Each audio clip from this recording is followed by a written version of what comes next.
गोंडा लोकसभा में जिस तरीके से यहाँ थॉमसन इंटर कॉलेज के मैदान में आज भारत सरकार में गृह मंत्री और भारतीय जनता पार्टी के फायर ब्रांड वरिष्ठ नेता अमित शाह आए और अमित शाह ने देखिए किस तरीके से यहाँ पर राजा भैया कीर्तिवर्धन सिंह को पुनः जिताने के लिए जिस तरीके की अपील की और विपक्ष पर हमलावर हुए और तमाम उन्होंने जो मुद्दे यहाँ पर छेड़े। ऐसे में देखना यह है कि समाजवादी पार्टी जो है सोशल इंजीनियरिंग के जरिए यहाँ पर राम लहर को बहुत जबरदस्त चक्कर दे रही है और जगह जगह बेनी प्रसाद वर्मा की पोती श्रेया वर्मा जा रही है। ओबीसी कई जो बड़ा तबका है उनको अपने पक्ष में करने का जो प्रयास चल रहा है उस पर किस तरीके से अमित शाह ने अंकुश लगाने का काम किया या नहीं किया ये तो अभी समय बताएगा। फिलहाल यहाँ पर अगर देखें तो भारतीय जनता पार्टी की तमाम जो नीतियां हैं और तमाम जो दावे और वादे हैं उनसे कितना इत्तेफाक यहाँ की जनता रखती है और यहाँ के क्या मुद्दे हैं उसको जानने के लिए हमारे साथ यहाँ पर तमाम लोग मौजूद है। आइए इन्हीं से जानते हैं। भैया क्या नाम है आपका? स्वामीनाथ सिंह, ग्राम प्रधान नगवा। क्या लग रहा है इस बार चुनाव में? 100 एक तरफा राजा भैया। राजा भैया? राजा। अच्छा, अब राजा भैया को वोट देंगे या कमल को वोट देंगे? नहीं, हम राजा भैया को वोट देंगे। अगर राजा भैया कहीं भी रहेंगे तो राजा भैया कहीं रहेंगे क्यों? राजा भैया हम बताइए बहन लोग हैं। अरे यहाँ ठहरो जी, ये जो बहन बेटियां हैं ये आराम से जाती हैं आती हैं, कोई आवाजे नहीं कहे, कोई की ताकत नहीं है, नहीं कहे लड़का है गुंडई कहीं नहीं, तू जा हुआ रोआ करो दिखाई नहीं जाता है। एक आता लड़का है गुंडई, एक आता तू वो हम तो कहते हैं। देखिए क्या कह रहे हैं कि महिलाएं अब निकल रही हैं आराम से। बिल्कुल महिलाएं आराम से निकल रही हैं बाबूजी, 200% सही बात आप बोल रहे हैं। जितना हम लोगों को मतलब सुरक्षा भारतीय जनता पार्टी की सरकार में दिख रही है, सारी बहनें हमारी जितनी हैं, आप लोग मेरी इस बात से समर्थन कर रही है कि नहीं? आप लोग स्वतंत्र हैं कि नहीं? आप लोगों को किसी बात की डर है? आप लोग रात रात भर बाहर रहें लेकिन हम लोग सुरक्षित महसूस करते हैं कि हमारे योगी जी बैठे हैं। अगर कोई हमारे साथ गलत करेगा तो बुलडोजर चल जाएगा।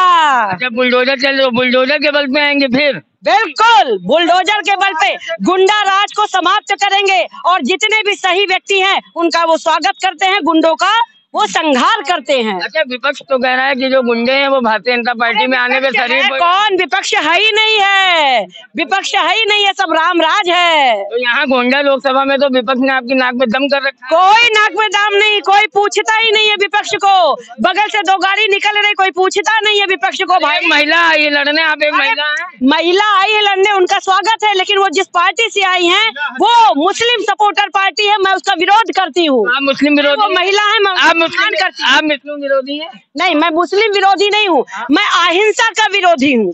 अहिंसा और जात पात की विरोधी। हिंदुस्तान में रहना है तो जय श्री राम कहना है। हिंदुस्तान में रहना है तो अभी आपने कहा कि अभी आप कुछ स्लोगन हिंदुस्तान में रहना है तो जय श्री राम।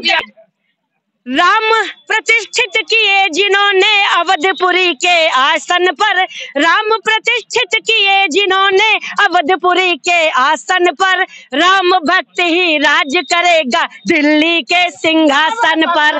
जय श्री राम, जय श्री राम, जय श्री राम। तो ये बताइए, आप कह रहे हैं राम भक्त ही राज करेगा, तो राहुल गांधी कह रहे हैं राम सबके हैं। अरे राहुल पप्पू है, छोड़ दो उसको, जाने दो। अंसारी है, रिजवान अंसारी। अभी वो कह रही थी आपकी भाजपा की है कि वो मुस्लिम समर्थक है समाजवादी पार्टी। कोई मुस्लिम समर्थक ने पहले थे, 70 साल से पहले, जब मुसलमानों को बेवकूफ बनाया जाता था, मुसलमानों को वोट बैंक की राजनीति समझा जाता था। सबसे मोदी जी आए, मुसलमानों के लिए बहुत अच्छा काम किए हैं। 370 धारा हटाए हैं, 3 तलाक हटाए हैं, और गोंडा में हमारे कीर्तिवर्धन सिंह राजा भैया जी जो हैं, तमाम जो है मुसलमान। अभी अमित शाह ने कहा कि वोट बैंक एक ऐसा है जिससे विपक्ष डरता है, अखिलेश डरते हैं, राहुल डरते हैं, तो हम लोग नहीं डरते। कौन सा वोट बैंक है वो? अरे तो पहले थे जब वो बेकार रहे थे, अब जब मोदी जी अच्छा काम कर रहे हैं तो हम मुसलमान सारे जो है बीजेपी में आ रहे हैं। और इस बार जो है गोंडा से सांसद राजा भैया को 5 लाख पार जिताना है। हम सब मुसलमानों ने कसम खाई है और दिल्ली में मोदी सरकार को 4 लाख पार जिताना है। मतलब मुस्लिम के समर्थन में सरकार तमाम काम कर रही है। बिल्कुल काम कर रही है। तो भैया ये क्या सही कह रहे हैं, क्या कह रहे हैं? सही बोल रहे हैं। मुसलमानों के लिए सारी योजनाएं हैं, सबसे ज्यादा मुसलमान ले रहे हैं, सबसे ज्यादा योजना भी वही कर रहे हैं। क्या करोगे? तो आपके भाजपा वाले कह रहे हैं नहीं, बुराई वो नहीं कर रहे हैं, बुराई चापलूस लोग कर रहे हैं। चापलूस लोग? किसके चापलूस हैं? वो साइकिल के चापलूस है, साइकिल के वो चापलूस। अपना पेट आप क्या कह रहे हैं भैया, क्या कह रहे भाई हैं? साहब अभी आपने शुरुआत किया था, कहा था कि पिछड़े और दलितों और अल्पसंख्यक के गठजोड़ ने भाजपा को परेशान कर रखा है। पिछड़ों का केवल एक नेता है, नरेंद्र मोदी, ठीक है ना। अल्पसंख्यक को क्या वो हित नहीं मिलता जो हिंदू को मिलता है? कोई भेदभाव नहीं, कहीं कोई दिशा। आखिर कौन क्यों किसको दूसरे को वोट दे? भारतीय जनता पार्टी को छोड़। भारतीय जनता पार्टी ने कोरोना के विभीषिका काल में 2 टाइम राशन चलाने की जरूरत नहीं है। ये बताइए, वोट बैंक अभी अमित शाह ने कहा, कौन सा वोट बैंक? वोट बैंक जो है किसी एक खास तबके का है। कौन से तबके का आप मानते हैं? हाँ हाँ बिल्कुल, वोट बैंक कौन सा वोट बैंक? वो आंख बंद करके क्या नाम धर्म के नाम तोड़कर, लेकिन अब वो जागरूक हो गया है, वो भारतीय जनता पार्टी की तरफ आ रहा है। उसे मालूम है कि ये जो नेता खाली मुसलमान के नाम पर हमको बेवकूफ बनाते हैं। मोदी जी ने सब नीतियों का फायदा अल्पसंख्यक वर्ग को दिया है, जो अल्पसंख्यक और 3 तलाक जैसा विभीषिका वाला मैटर। 300 घर हैं। आप 3 तलाक की बात कर रहे हैं, लेकिन अभी अमित शाह कह रहे थे कि 3 तलाक खत्म करने की बात राहुल बाबा कर रहे हैं। तो ये क्या मुस्लिमों को खुश करने के लिए हो रहा है? बिल्कुल एक तबके को खुश करने का प्रयास कर रहे हैं। अब भी वो उनको धर्म के नाम पर अंधे जानते हैं, क्योंकि वो जो छोटे कौम की छोटी जातियां होती हैं वो संगठित होती हैं, और जो जाति छोटी जाति है जिसको आप छोटा मानते हैं। छोटा मतलब कि जो कम आबादी में, उनको छोटा कहा जाता है। छोटा कोई उससे नहीं होता है। जैसे मैं आपको बताऊं, जो जात धर्म का मजहब का सहारा वो लेता है जो कमजोर होता है। सफलता पाने का शॉर्टकट रास्ता है। कौन है कमजोर?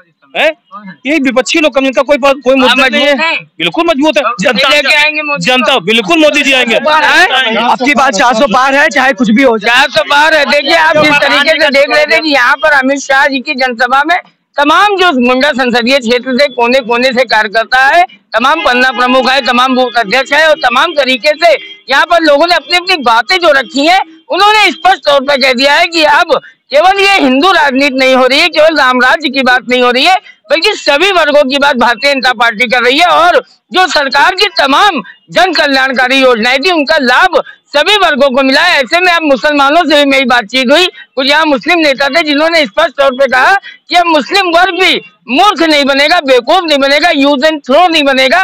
अब वो भी सोच समझ का वोट दे रहा है। अब देखना यह है कि 20 मई को गोंडा में होने वाले मतदान में क्या वास्तव में सभी वर्गों का लाभ भारतीय जनता पार्टी को मिलता है, या जिस तरीके से ओबीसी समाज का दबदबा गोंडा में देखने को मिल रहा है, क्या उसको तोड़ने में समाजवादी पार्टी की यहाँ पर जो प्रत्याशी है श्रेया वर्मा, वे अपने जो तमाम जातीय समीकरण को लेकर चल रही है उसमें कामयाब होती है, या फिर से कीर्तिवर्धन सिंह संसद पहुंचते हैं और प्रधानमंत्री नरेंद्र मोदी को तीसरी बार प्रधानमंत्री बनाने में सफल हो जाते हैं। ये भविष्य के गर्भ में। मैं गोंडा से अंकुर कर, देवी पटन सर्कल न्यूज।